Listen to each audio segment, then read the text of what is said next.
एक सवाल मैं आपसे पूछ रहा हूं और यह सवाल शायद आपने खुद से कभी ना कभी जरूर पूछा होगा कि जो इंसान सबसे ज्यादा प्यार करता है उसी को सबसे ज्यादा दर्द क्यों मिलता है।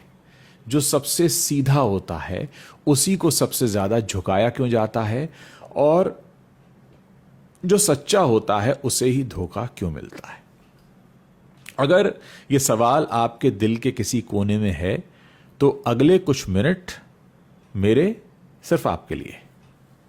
पहले समझते हैं कि धोखा होता क्यों है।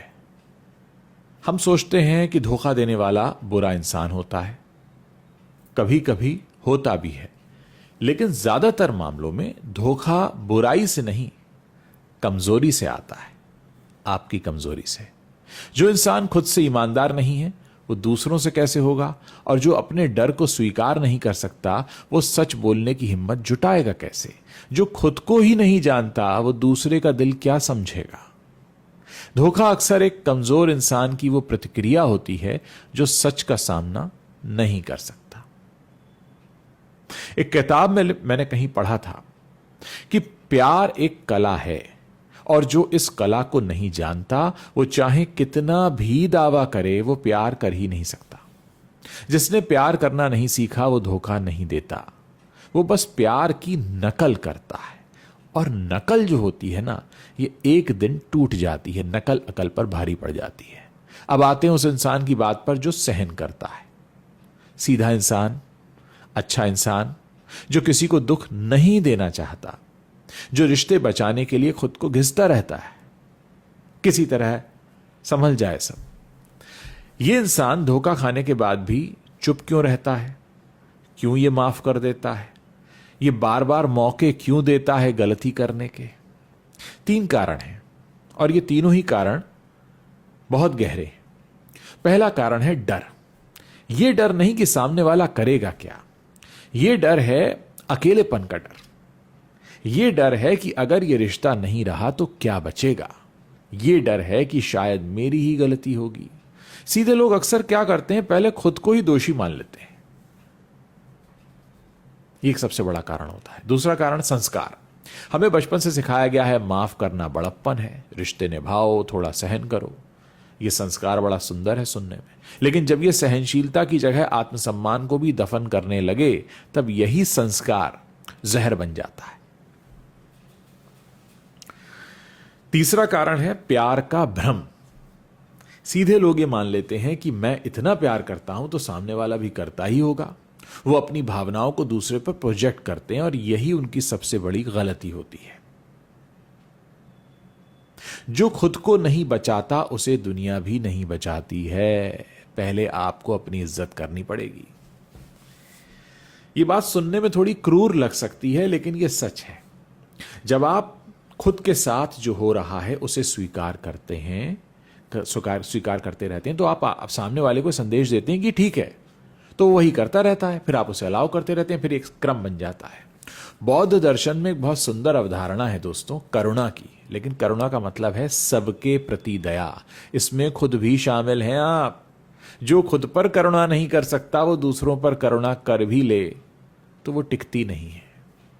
आत्मसम्मान सेल्फिशनेस नहीं होता। आत्मसम्मान वो नींव है, वो जड़ है, वो बेस है जिस पर हर रिश्ता, सच्चा रिश्ता खड़ा होता है। एक कहानी है। एक साधु के पास एक आदमी आया, बोला महाराज मेरे करीबी दोस्त ने मुझे धोखा दिया, मैं टूट गया। साधु ने पूछा क्या तुमने पहले भी इसके संकेत देखे थे? आदमी ने कहा हां, लेकिन मैंने नजरअंदाज कर दिया। तो साधु ने कहा तो धोखा एक बार नहीं हुआ, तुम उसे बार बार होने दे रहे थे। यह साधु क्रूर नहीं था, वो असल में आईना दिखा रहा था। क्योंकि जब हम संकेत देखते हैं और फिर भी आंख मूंद लेते हैं तो हम खुद के साथ बेईमानी करते हैं। बैड फेथ यानी खुद से ही झूठ बोलना सबसे बड़ा पाप है। जब हम जानते हैं कि कुछ गलत है और फिर भी हम मान लेते हैं कि सब ठीक है, तो हम सिर्फ दूसरों से नहीं खुद से भी विश्वासघात कर रहे होते हैं। अब एक जरूरी बात, माफ करना और सहन करना एक बात नहीं होती। माफ करना एक आंतरिक प्रक्रिया है। आप माफ करते हैं अपने दर्द को रिहा करने के लिए, सामने वाले के लिए नहीं, खुद के लिए।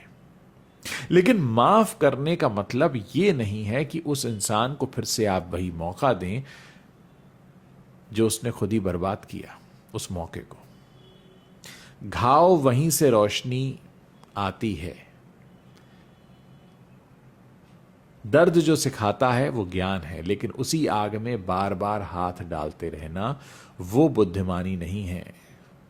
आपके घाव ही आपके टीचर बन जाते हैं, वहीं से रोशनी आती है। तो आज एक काम करिए, माफी और मौका इन दोनों के बीच एक लकीर खींचिए।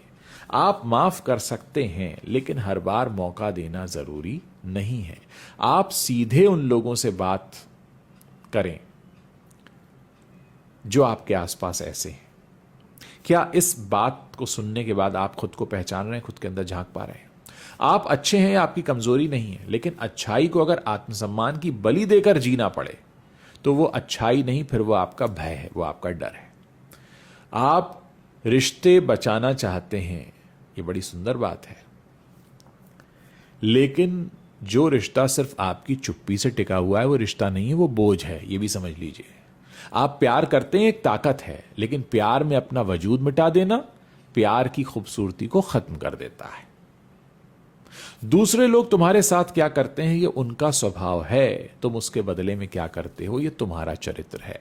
अपना चरित्र बचाओ, लेकिन उसे बचाने के लिए पहले अपनी सीमाएं तय करो, रिश्ते में खुद को झोंक मत दो। तो करना क्या चाहिए? देखिए, पहली बात, खुद को सुनना शुरू कीजिए। अगर आपके अंदर कुछ है जो आवाज आ रही है कि यार ये ठीक नहीं है, तो उस आवाज को दबाइए मत।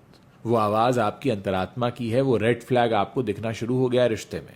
दूसरी बात, हर रिश्ते में 3 सवाल पूछिए। पहला तो ये कि क्या ये इंसान मेरे साथ है या सिर्फ तब है जब उसे जरूरत है। दूसरा, क्या मैं इस रिश्ते में खुद को खो रहा हूं। और तीसरा, क्या इस रिश्ते में मेरी भी इज्जत है। एक और बात, अपनी कीमत आप खुद तय करिए। जो खुद को सस्ता रखता है ना, दुनिया फिर उसे सस्ते में ही लेती है। और एक और चौथी बात मैं आपको बता दूं, अकेलेपन से डरना बंद कर दीजिए। एक गलत रिश्ते के साथ रहना अकेलेपन से कहीं ज्यादा दर्दनाक है। जब आप अकेले होते हैं तो कम से कम खुद के साथ ईमानदार तो होते हैं। दोस्तों, हर धोखे के बाद एक इंसान को लगता है कि मैं अब कभी किसी पर भरोसा नहीं करूंगा, लेकिन यह गलत जवाब है। सही जवाब यह है कि मैं अब समझदारी से भरोसा करूंगा। अपने दिल के दरवाजे बंद मत करिए, दिल की दहलीज पर थोड़ी समझदारी को जगह दीजिए।